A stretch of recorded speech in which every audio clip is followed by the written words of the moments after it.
2 kilo mutton மந்திக்கு masala சொல்கிறேன். 2 spoon வந்து ஜீரகம், 3 ஸ்பூன் மல்லி, 2 ஸ்பூன் சோம்பு, 3 ஸ்பூன் மிளகு, ஒரு 20 ஏலக்காய், பட்டை, கிராம்பு, அதுக்கப்புறம் அந்த ஜாதி பத்திரின்னு சொல்லுவாங்கள்ல அது, பே லீவ்ஸு இதெல்லாம் கொஞ்சம் எடுத்துக்கோங்க. அப்புறம் இது வந்து காஞ்ச லெமனு, இது ஒரு 2 நாங்கள் இடித்து வச்சுருக்கோம். அதுக்கப்புறமா ஜாதிக்காய் வந்து ஒரு 4-5 இடித்து வச்சுருக்கோம். இதெல்லாம் தான் மட்டன் மந்தி மசாலா. இது நம்ம சிக்கனுக்கு யூஸ் பண்ணிக்கலாம்.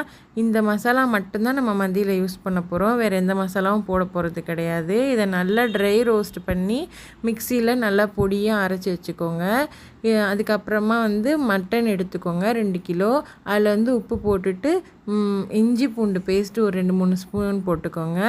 அதுக்கப்புறமா 1 ஸ்பூன் மிளகாய் பொடி காரத்துக்கு போட்டுக்கோங்க.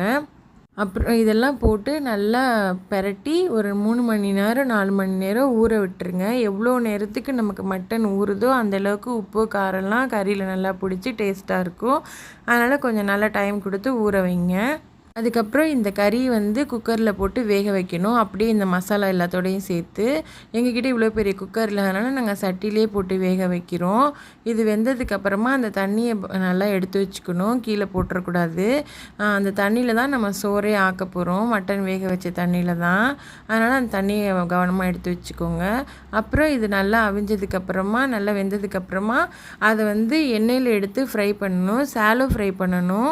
சிக்கன் 65 மாதிரி நல்லா முங்கி ஃப்ரை ஆகக்கூடாது. சும்மா எண்ணெய் கொஞ்சமாக ஊற்றி மேலால் இந்த மாதிரி லேயர் வர மாதிரி ஃப்ரை பண்ணிக்கணும். இந்த சிக்கன் இது கிரில் சிக்கனுக்கெலாம் வரும்ல அந்த மாதிரி. ஒரிஜினல் மந்தியில் வந்து அவனில் வச்சு எடுப்பாங்க. அதனால் அந்த ஸ்மோக்கி ஃப்ளேவர் தன்னாலே வரும். நமக்கு வந்து இந்த மாதிரி பண்ணால் தான் அப்படி வரும். அதனால் ஒரு சாலோ ஃப்ரை பண்ணி எடுக்கிறோம்.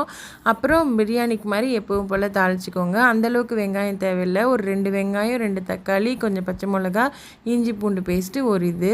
அப்புறம் நம்ம வேக வச்ச தண்ணி ப்ளஸ் இந்த அரிசிக்கான தண்ணியும் சேர்த்து கொதிக்க வச்சு அரிசி வேக வச்சு எடுத்துடணும். இது மட்டும் இதுதான் மந்தி ரைஸு. இது வந்து பிரியாணிக்கு மாதிரி இப்போ நம்ம செஞ்சு எடுத்துக்கணும். அதுக்கப்புறம் நம்ம பொரித்து வச்சுருக்கோம்ல அந்த கறியெல்லாம் எடுத்து இது மேலே அடுக்கிட்டு இந்த ஸ்டெப் தான் ரொம்ப இம்பார்ட்டண்ட்டு. இதுதான் நமக்கு அந்த மந்தியோட ஃப்ளேவர் கொடுக்கும். கறி இருக்குல்ல அடுப்பு கறி, அதை வந்து நல்லா ஃப்ளேம் வர வச்சுட்டு அதை வந்து மேலே வச்சிடணும். ஒரு கிண்ணத்தில் வச்சுட்டு அந்த இது மேலே நெய் இல்லை எண்ணெய் ஊற்றி உடனே மூடிடணும். அந்த புகையெல்லாம் உள்ளேயே இருக்கிற மாதிரி மூடிடுங்க. மூடிட்டு தம் போட்டு எடுத்திங்கன்னா நல்ல டேஸ்டான மந்தி வந்துடும். இதுக்கு வந்து நம்ம தக்காளி தொட்டுக்கிறதுக்கு ஒன்று செய்யணும். அதுவும் நான் இந்த வீடியோலேயே ஆட் பண்ணுறேன், பாருங்கள் ஸ்கிப் பண்ணாமல். அந்த தக்காளி மாதிரி சாஸ் மாதிரி இருக்குல்ல அதை ஊற்றி சாப்பிட்டா ரொம்ப நல்லாயிருக்கும். அப்புறம் சொல்ல மறந்துட்டேன். நீங்கள் இந்த சாப்பாடு செஞ்சு முடித்ததுக்கப்புறமா நெய்யில் வந்து முந்திரி தாளித்து இந்த சாப்பாடு மேலே ஊற்றி பிரியாணி மேலே எப்படி நம்ம செஞ்சு முடித்ததுக்கப்புறம் நெய் போட்டு இது பண்ணி கிண்டி வைப்போம், அந்த மாதிரி நெய் ஊற்றிட்டு முந்திரி போட்டு கிண்டி வச்சிடணும். அதுக்கப்புறம் தான் இந்த கறியை அடுக்கணும். அடுக்கினதுக்கப்புறமா தான் அந்த கங்கு போடுற அந்த ஸ்டெப்பு செய்யணும். சாரி, நான் சொல்கிறதுக்கு மறந்துட்டேன். நிஜமாகவே இதோட டேஸ்ட் ரொம்ப நல்லா இருந்தது. நீங்கள் ஒரு தடவை ட்ரை பண்ணி பாருங்கள், ரொம்ப நல்லாயிருக்கும். நாங்கள் இதில் சிக்கனும் செஞ்சேன், அதையும் இதில் நான் ஆட் பண்ணியிருக்கோம். நல்லா இருக்குது. நீங்களும் உங்கள் வீட்டில் ட்ரை பண்ணிவிட்டு எப்படி இருந்ததுன்னு சொல்லுங்கள்.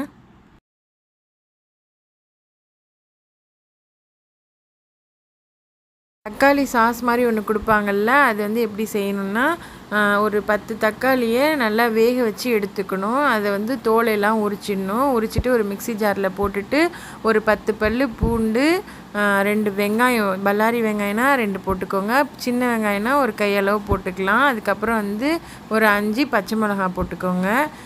இதெல்லாம் நல்லா உப்பு போட்டு அரைச்சதுக்கப்புறமா ஒரு 2 ஸ்பூன் வினிகர் இதில் ஆட் பண்ணிட்டீங்கன்னா அதுதான் அந்த மந்திக்கு தொட்டுக்கிறதுக்கான சாஸ். அதில் ஊற்றி சாப்பிடுவாங்கள்ல அந்த சாஸு.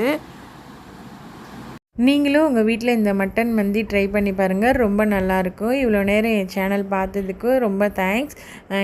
இந்த வீடியோ உங்களுக்கு பிடிச்சிருந்தா ஷேர் பண்ணுங்கள், சப்ஸ்கிரைப் பண்ணுங்கள் எங்கள் சேனலை மறக்காமல்.